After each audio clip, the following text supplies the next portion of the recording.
আসসালামু আলাইকুম ভাই ও বোনেরা, আপনারা কেমন আছেন? আলহামদুলিল্লাহ, আপনাদের তো আমি ভালো আছি। জামাত ইসলামরা হাত পাখা তারা আজকে 16 ডিসেম্বর উপলক্ষে তারা মিছিল সমাবেশ 16 আসনের থেকে তারা সমাবেশ মিছিল এটা নিয়ে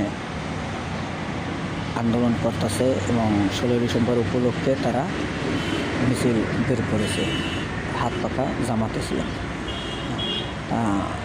অনেক মানুষে তারা মিছিলে অংশগ্রহণ করছে।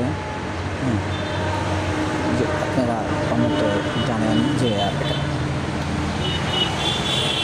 বলা যায় না কোন দল আসে এবং দল হিসেবে কোনো রাজনৈতিক বিষয় না।